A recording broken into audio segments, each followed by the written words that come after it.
신문 이야기 돌직구쇼에 오신 여러분 반갑습니다. 저는 신문 읽어주는 남자 김지희입니다. 문재인 대통령과 시진핑 주석이 전화 통화로 사드 문제에 대해서 다른 이야기를 했습니다. 계속해서 노골적으로 사드에 대해서 반대 입장을 밝힌 시진핑 주석에 대해서 문재인 대통령은 북한의 추가 도발 문제가 사라져야 사드 문제도 해결할 수 있다라는 조건을 밝혔습니다. 중국에게 이른바 북한 관리 잘 좀 해라라는 조건을 붙인 것으로 해석이 되고 있습니다. 이 밖에 청와대 측은 4명의 외교 특사를 임명할 방침인 것으로 알려졌습니다. 이른바 꽃보다 특사 F4 누가 선정됐는지 잠시 후 얘기 나눠보겠습니다. 오늘 조간신문은 어떤 뉴스 보도하고 있는지 지금부터 저와 함께 하시죠. 먼저 동아일보입니다. 누가 등장하자 누군가는 즉각 짐을 싸야 했습니다. 이 개혁의 칼바람 앞에 선 검찰, 정답은 사진에 다 나와 있죠. 조국 등장하자 떠나는 김수남 검찰총장. 검찰에 대해서 인피를 벗기는 형벌에 준하는 검찰 개혁이 필요하다. 사람의 가죽을 벗기는 형벌에 준할 정도로 검찰 개혁이 필요하다. 과거 조국 민정수석이 칼럼에서 이렇게 밝힌 바도 있었는데요. 김수남 검찰총장이 사의를 전격적으로 표명한 건 검찰에 불어닥칠 조국 수석의 칼바람 앞에서 사의를 표명한 거 아닌가 하는 관측이 나오고 있습니다. 한편 조국 교수의 모친이 지방대를 체납한 것으로 알려졌습니다. 잠시 후 이야기 나눠보겠습니다. 다음 신문입니다. 이번에 한국일보입니다. 사진 한 장 보실까요? 문재인 대통령이 비서들과 자켓을 벗고 이른바 커피 타임을 갖고 있는 그런 모습입니다.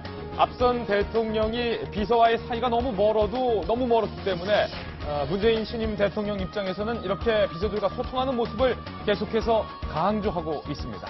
다음 신문입니다. 이번엔 조선일보입니다. 외교안보 기사 한 토막 보겠습니다. 일면에 실렸는데요. CIA, 미국의 정보원 CIA가 북핵만 관리를 하는 특별 조직을 만들었다. 급기야 북한의 정보를 수집하는 휴민트도 미국 CIA 조직이 별도로 관리를 할 것이다 라는 얘기가 나왔습니다. 이 북한 정보를 수집하는 CIA 특별 조직엔 한국계의 앤드류 킴 센터장이 임명이 됐다는데 이것이 자칫 한국의 국정원을 제외하고 코리아 패싱, 미국이 독자적으로 가는 것 아니냐 이런 우려도 현재 나오고 있는 대목입니다. 다음 신문입니다. 이번엔 경향신문입니다.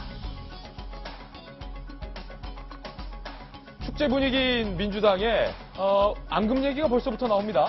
선대위 구성을 두고서 앙금이 안 풀렸나?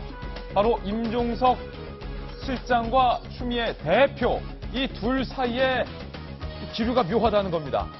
임종석 실장이 당대표를 예방하기로 했는데 추미애 대표가 아프다라는 이유로 받아들이지 않았다고 합니다.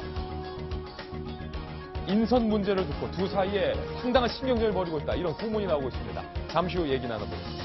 다음 신문입니다. 이번에 한겨레 신문인데요. 돌리면 나옵니다. 그런가 하면 문재인 대통령이 경제부총리를 누군가에게 제안했다고 합니다. 유승민 전 후보에게 경제부총리를 제안했다는 얘기가 여러 차례 나오고 있습니다. 유승민 후보 입장에서는 그럴 리 없다라고 손살에 치고 있지만 문재인 대통령 입장에서는 경제수장에 경쟁자를 맡긴다. 과연 이 속내가 무엇일지 잠시 후에 자세한 얘기 나눠보겠습니다. 다음 신문입니다. 이번에 서울신문입니다. 이낙연 총리 후보자가 이런 말을 밝혔습니다. 서민들의 사랑을 받는 총리가 되겠다. 전남지사를 퇴임했습니다. 약속드린 임기에 못 맞춰서 송구하다. 감정이 복받쳐서 두 차례의 말을 못 이었다고 하는데 과연 이낙연 총리 후보자가 총리 청문회 통과할 수 있을지요? 다음 신문입니다. 이번엔 중앙일보인데요. 역시 돌리면 나옵니다. 여소야대 국면이기 때문에 야당들 협조가 필수적일 텐데요. 그런가 하면 조국 민정수석이 우병우 민정수석실을 조사하겠다라는 방침을 밝혔습니다. 문재인 대통령이 세월호와 국정농단 사건을 다시 수사하라. 이른바 수사 지시를 했고 조국 수석이 이를 받아서 우병우 민정수석실을 조사할 가능성이 커졌다는 얘기입니다. 그런데 조국 민정수석은 검찰의 수사 지휘 안 하겠다라고 밝히지 않았나요? 잠시 후 얘기 나눠보겠습니다. 오늘 F4 주요 4개국에 임명된 새로운 특사의 면면은 무엇일까요? 여러분께서는 지금 고품격 뉴스토크 신문 이야기 도우즈쿠쇼를 시청하고 계십니다.